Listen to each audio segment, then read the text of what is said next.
Terima kasih Pak Izhar. Selamat pagi Bapak Ibu Saudara semua, damai sejahtera Kristus melimpah Selamat pagi, atas Pak. kita. Pagi. Ya, kita memiliki bacaan firman Tuhan yang mengajarkan kepada kita doa yang tidak jemu-jemu, doa yang tidak jemu-jemu.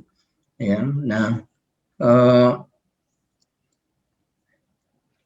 kita baca di Lukas 18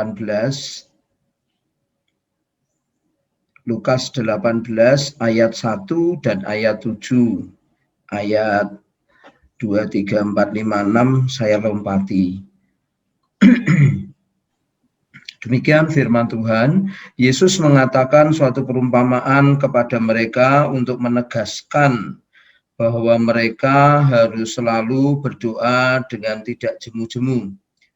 Kemudian ayat 7, tidakkah Allah akan membenarkan orang-orang pilihannya yang siang malam berseru kepadanya? Dan adakah ia mengulur-ulur waktu sebelum menolong mereka?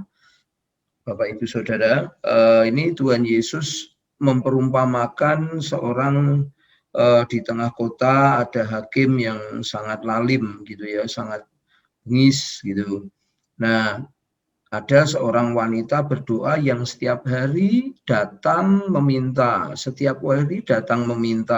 siang malam datang meminta.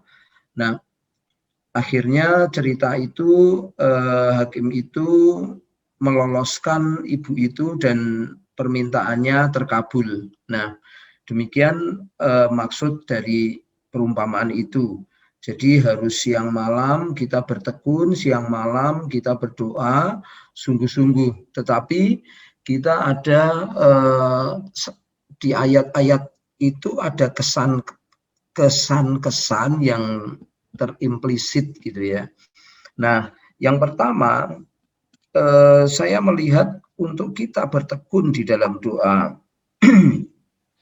Di situ kita perlu Bapak Ibu Saudaraku memiliki kerendahan hati, ya, memiliki kerendahan hati.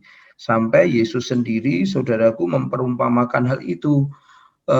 Di situ ada seorang hakim yang lalim, gitu ya. Apalagi Tuhan, gitu ya. Maksudnya Tuhan Yesus dalam perumpamaan itu wong yang jahat aja mau mendengarkan, mau meloloskan yang permohonan orang yang istilahnya itu tidak ada gunanya gitu. Nah, kita bisa belajar dalam dua hal ini Bapak Ibu Saudara. Yang pertama, Tuhan itu betul yang beliau sampaikan bahwa belajarlah kepadaku, aku ini rendah hati dan lemah lembut. Coba bayangkan Bapak Ibu Saudara, Tuhan selalu memperumpamakan dirinya ini terhadap sesuatu yang fana supaya kita ini menjadi percaya dan bisa melakukan apa yang Tuhan katakan. Tuhan itu merendahkan sedemikian dirinya supaya kita yang dikasihi ini bisa melakukan apa yang Tuhan katakan. Ya, satu contoh gitu ya. Satu contoh. Dalam firman Tuhan, Tuhan berkata bahwa aku akan menggendong kamu. Gitu. Nah, Anda bayangkan itu kejadian, Bapak Ibu Saudara, adalah patung-patung Baal itu yang diruntuhkan, lalu dinaikkan di keledai. Jadi Tuhan itu menganggapkan dirinya itu seperti keledai dan kita seperti dewa, patung-patung dewa itu. Gitu. Kemudian Bapak Ibu Saudaraku masih banyak lagi.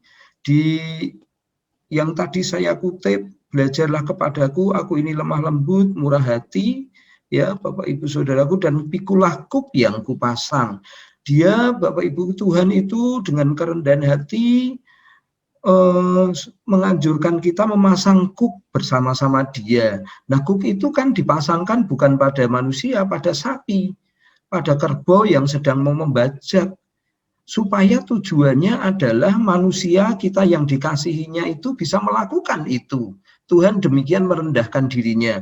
Betul-betul Tuhan itu rendah hati, Bapak Ibu Saudara. Ya. Dan kemudian supaya kita percaya, ya, bukan hanya kerendahan hati, tapi kita juga punya percaya gitu Bapak Ibu Saudara. Percaya apa yang Tuhan katakan. Seperti seorang ibu mengharapkan anaknya melakukan sesuatu, mengharapkan sesuatu, mengerjakan sesuatu, supaya anaknya percaya mengerjakan itu, Tuhan itu merendahkan dirinya, Bapak Ibu Saudara. Nah, supaya penegasannya dalam ayat ini adalah tidak jemu-jemu kita berdoa, siang dan malam memperhatikannya, kita saudaraku. Nah, yang terakhir Bapak Ibu Saudaraku, selain daripada kita harus punya kerendahan hati ya sama seperti Tuhan, kemudian percaya, yang terakhir dalam doa Tuhan inginkan kita bertekun. Siang malam kita bertekun. Bapak Ibu Saudara. Ini penting. Kita bertekun ya. Jadi harus bertekun. Namanya ketekunan itu mengerjakan terus-menerus. Seperti kesetiaan, mengerjakan terus-menerus. Gitu ya Bapak Ibu. Meskipun itu tidak menyenangkan. Meskipun itu seakan-akan itu menjadi beban. Tapi yang namanya ketekunan, hal itu harus dikerjakan terus-menerus. Gitu. Nah, berbeda dengan kalau tidak ada tekanan, tidak ada ketidaknyamanan gitu ya, itu enak aja dikerjakan, tidak perlu ketekunan. Tetapi ketekunan itu disebut ketekunan karena adanya tekanan, karena hasil dari sebuah tekanan itulah dikerjakan ketekunan.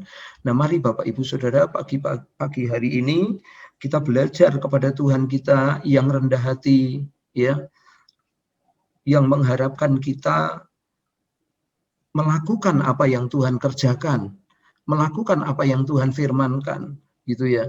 Yang kedua adalah kita percaya kepada Tuhan. Kita percaya karena Tuhan mengharapkan kita melakukan hal itu. Kita harus percaya hal itu. Yang ketiga adalah Bapak Ibu Saudaraku, dalam berdoa kita harus tekun siang dan malam, kita memohon, kita meminta. Pasti di situ perumpamaan itu mengatakan Tuhan tidak akan membenarkan orang-orang pilihannya, ya, yang siang malam berseru kepadanya. Dan adakah ia mengulur-ulur waktu sebelum menolong mereka? Jawabnya tidak, Bapak Ibu Saudara. Nah, mari pagi hari ini kita sertakan, Bapak Ibu Saudaraku, kerendahan hati kita sertakan kepercayaan kita akan firman Tuhan, apa yang Tuhan katakan, baik itu dalam perumpamaan maupun dalam satu perikop maupun dalam satu cerita, Bapak Ibu Saudaraku. Yang terakhir adalah mari Bapak Ibu Saudaraku, kita memiliki ketekunan yang terus-menerus kita berdoa. Puji Tuhan, mari kita berdoa Bapak Ibu Saudara.